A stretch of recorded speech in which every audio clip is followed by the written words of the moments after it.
Somebody said if you don't like playing with LeBron, you wouldn't like playing with Kobe. Bro, you guys got to stop these narratives, man.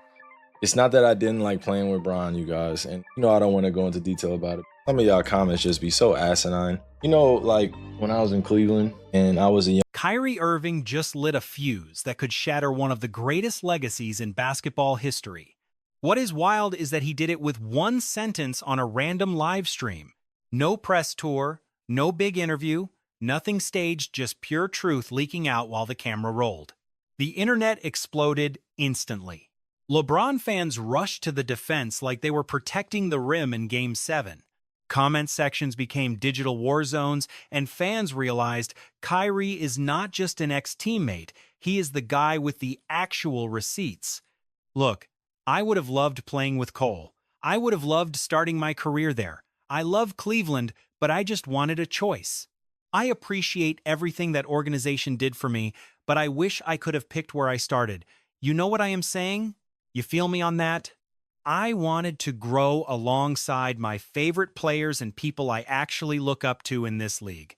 When you are young on a losing team, you pick up bad habits. It just happens. It is hard to stay sharp. That is exactly what happened to me. I was so young, and I built some terrible habits. I was not a winner yet. I was just stuck. He had a front row seat to everything happening behind closed doors in Cleveland. Now, he is acting like he is ready to tell all, and that makes this whole situation incredibly dangerous for LeBron. Kyrie was not angry. He was not shouting or being overly emotional. He looked at the camera with a stone-cold face and dropped a line that rattled every Hoops group chat alive. He promised that once his career is over, the real story about him and LeBron James is coming to light. He said, "Trust me," with a weight that felt heavy, like a man carrying too many secrets for too long. It was not a joke. It was a warning. And by the way, the comments section panicked. LeBron fans know exactly how messy this tell-all could be. So, let's dig into what Kyrie might actually be hiding. The deeper you go into those Cleveland years, the uglier it looks. And the drama started long before LeBron returned. It started way back. When people make it about just one player, it is just weird. We had a real team there. You do not just promote one guy. We had solid players. We had a group that was working to get better. But when you play with someone like LeBron, or whoever they compare him to, it is different. It is a whole different animal. A different journey entirely. You know what I mean when I say that? You are expected to be at the top of the league immediately. The pressure is just constant. Every time you are with LeBron, the media attention is insane. It is a constant back and forth of different narratives and stories. There is so much spin, so much politics. It is a lot of stuff that people never actually see. I was just a kid trying to figure life out under those lights. I did not hate playing with LeBron. It was just my time. I had to move on. People need to accept that. They want this deep dive into why I left, but it was simple. It was just my time to go. Fans forget Kyrie never actually chose to be in Cleveland. That is not a shot at the city. It is just the truth. He was drafted into that spot. Back in 2011, he did not get to pick his destination as the top pick. The NBA sent him to a team still reeling from LeBron leaving for Miami. Kyrie arrived with handles and talent we had never seen. But he was carrying a roster with zero direction and no clear identity. Night after night, he dragged that squad just to stay in the game, even when winning felt impossible. Here is the secret part. Kyrie admitted those losing years forced him into bad habits. He played selfishly because he simply had no other options on court. No one else could score. He became a one-man show to survive.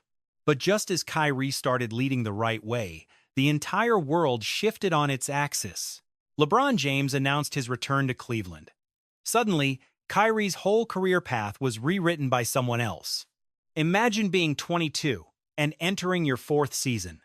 That is when you finally become the face of the franchise. You survived the bad years and learned the hard way. Now you are ready to lead your team. Then the biggest star in the world walks in and takes over every single thing instantly. Your spotlight vanishes. Your leadership is gone. Your chance to be the man is put on ice. That is Kyrie's world in 2014. Listen to him talk about that era. He never claims it was total misery.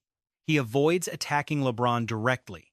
But there is one phrase he keeps repeating that demands our attention. He says playing alongside LeBron James is just a completely different animal. Not in a fun, inspiring way, it's more like your whole world flips in ways you never expected. Being on LeBron's team doesn't just raise the bar, it warps expectations completely. Suddenly, your personal growth doesn't even matter. You're judged on fitting the LeBron system, helping him win, and accepting your role as a second option while he controls every single headline and story. That's where the shadows creep in. LeBron didn't just bring talent back to Cleveland, he brought a level of absolute control. To really get that, you have to look at Pat Riley. This is the moment where everything starts to shift.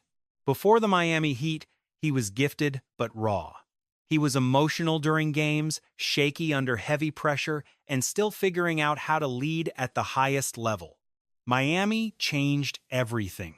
After 4 years under Pat Riley, LeBron's entire approach shifted, and it wasn't just about his jump shot. Riley forced discipline on him. He taught him structure, focus, and how to stay calm when the pressure became unbearable. That Miami version of LeBron was the sharpest and most calculated player we'd ever seen. But here's the detail Kyrie Irving keeps hinting at. This is the part most people overlook. LeBron didn't just learn better basketball in South Beach. He learned how to run the entire machine. The media, the image, the narrative, everything. Pat Riley's legendary system wasn't just about what happened on the hardwood. It was about building a bulletproof brand that stayed protected no matter what chaos happened behind closed doors. So when LeBron returned to the Cleveland Cavaliers, he wasn't the same man who left. He came back with a total system he knew how to dominate. And Kyrie had to exist inside that rigid structure every single day. He's explained how everything around LeBron is filtered and polished before the public ever gets a glimpse of it. He's mentioned the off-camera politics and how the narrative always circles back to protecting just one man. It's a complex game, played behind closed doors.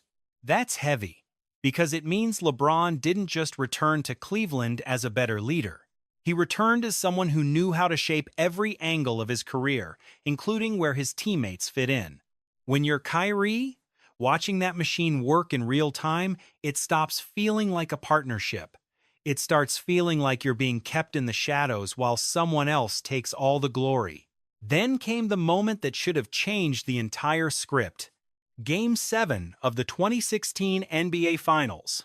Kyrie Irving, 24 years old, steps back over Steph Curry with 53 seconds left. He sinks one of the coldest shots in basketball history. Bang! Cleveland finally secures their first championship in over 50 years. The city explodes because Kyrie just ended generations of heartbreak with a single play.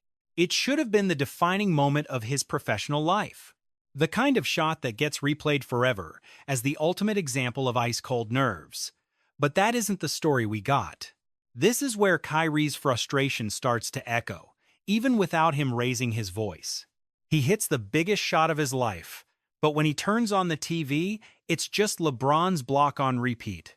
LeBron's block on Andre Iguodala gets looped non-stop, while Kyrie's game winner is treated like a footnote. His massive moment was erased right before his eyes. Then things took a wild turn. LeBron went on TV and claimed that championship made him the greatest player ever. Not the team, not us, just him. Meanwhile, Kyrie averaged 27 points a night in that series. He was undeniably the second-best player on the floor. He hit the shot that secured the ring, but the narrative became about LeBron's redemption and legacy. Kyrie was just a side note in his own masterpiece. That kind of thing burns deep. It became clear that the system surrounding LeBron wasn't built to celebrate the whole squad. It was designed to elevate one man every time, regardless of what actually took place on the hardwood. Then things went downhill fast. Fast forward to the 2017 NBA Finals, Kyrie is out there dropping 29 a game, battling Kevin Durant while the Warriors dominate every single angle.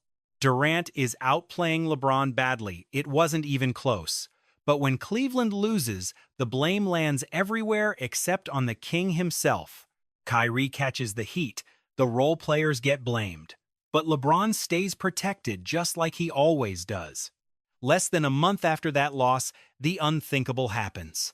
Trade rumors start circling Kyrie Irving, the man who brought Cleveland a ring, the guy who carried massive weight in back-to-back finals. Suddenly, he's being shopped around like he's the problem. Think about how insane that is. LeBron's inner circle began whispering about moving on from Kyrie like the 2016 championship meant nothing. Fans played armchair GM, cooking up imaginary trades and debating exactly who Cleveland should get in return for him. Total madness. That is when Kyrie finally snapped. He demanded a trade, simply wanting out. He became the first superstar in the LeBron era to seize control of his destiny and leave strictly on his own terms. Every other star alongside LeBron either chose to follow him or was silently shoved out once their role started to fade. Look at Dwyane Wade in his twilight, Chris Bosh before his illness, or Kevin Love when his numbers started to drop. None of those guys left by choice, but Kyrie did.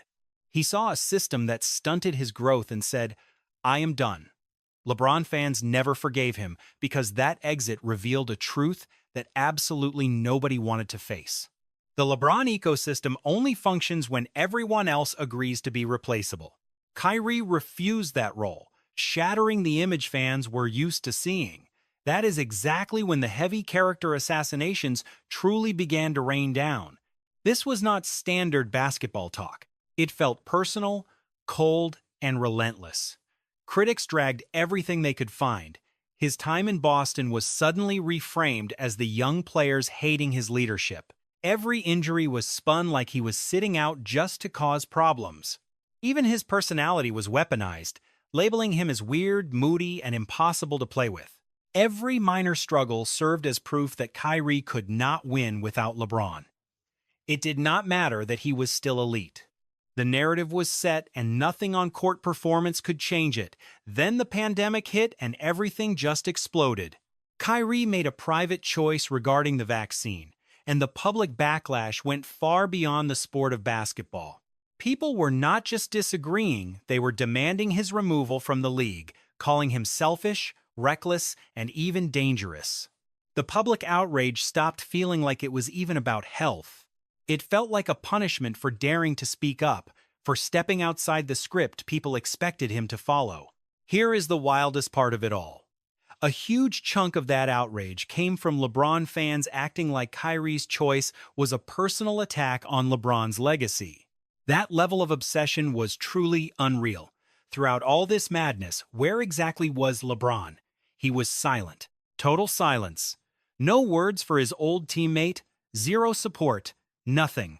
Just quiet while his massive fan base attacked Kyrie from every angle. That is exactly what Kyrie meant when he mentioned the politics that most people never see. LeBron does not need to speak for himself. The entire system handles that for him. Fans protect the image, the story stays clean, and LeBron remains untouched above the drama. It is efficient, sharp, and honestly quite ruthless. But here is where it all flipped. Kyrie did not break under the pressure. He did not fade away or prove anyone right. He went to Dallas and found his stride again, playing the most focused, efficient basketball of his entire professional career. He became a deeply respected veteran inside that locker room. Someone, the young guys, actually listened to a man who finally found real peace. Not the media-friendly PR version, but the kind where you know who you are and do not need approval. Here is the craziest proof of that growth. Even when Luka Doncic was linked with a Lakers trade, Kyrie did not shake. He stayed focused, kept producing, and proved the idea that he was impossible to build around was a total lie. He became one of the steadiest players on the roster. He proved the narrative was never about talent. It was about people needing him to fail so another story could remain protected. Now we circle back to that specific live stream moment. After everything he endured, Kyrie was not done talking. After years of silence, years of watching his story get twisted, he finally stopped holding back. He looked straight into the camera and made a promise. "When I am done playing, you will hear the real story. Trust me." And his tone was far from casual. It was not just some throwaway comment. It was the voice of someone carrying heavy weight for years. This will not be some soft interview where he dodges the tough questions. This will be Kyrie putting everything on the table. What happened behind closed doors, what cameras never saw, and what the narrative machine tried to bury. Then he hit everyone with a single line that cut even deeper. "Nobody could ever live in my shoes. No one has anything legitimate to say about what they would have done in my position." That is not frustration. That is someone who knows things the rest of the world does not. Someone who lived through moments that would completely reframe how we view that entire Cleveland era if they ever went public. The way he said it, with that edge that "I am not scared anymore" energy. It was clear he is done protecting other people's legacies while his own truth remains buried. The real question now isn't if Kyrie Irving speaks, it's what happens to the LeBron legacy when he finally does. See, for years, the machine around LeBron James has been airtight. Every narrative gets polished. Every single storyline reshaped. Every ounce of blame gets redirected away from him and onto whoever is closest. It's been controlled, precise, and unbelievably effective. But Kyrie's promise cracks that armor. When he finally lays out the politics, the tension, and those private conversations, the raw stuff that never went public, LeBron's carefully built image might not survive unchanged. Kyrie didn't need a Netflix documentary or some massive PR rollout to shake the room. He did it with one sentence on a live stream. And the way people panicked instantly. With defenders popping up and fans trying to discredit him before he even spoke, it's clear everyone knows just how dangerous his truth could really be. The clock is ticking now. Kyrie Irving's retirement isn't far away. And when that moment comes, when he can finally talk without worrying about contracts, team politics, or league pressure, the entire basketball world will be locked in. The truth hits different from the person who actually lived it. Kyrie Irving lived every single bit of this story, every choice, every conflict, and every moment that got twisted for someone else's benefit. And soon, he is going to make sure the world knows exactly what really happened. If this opened your eyes to the drama brewing between these two NBA icons, hit subscribe, because when Kyrie finally speaks, you are going to want to be ready. And trust me, this is going to be way bigger than anyone expects. Louis.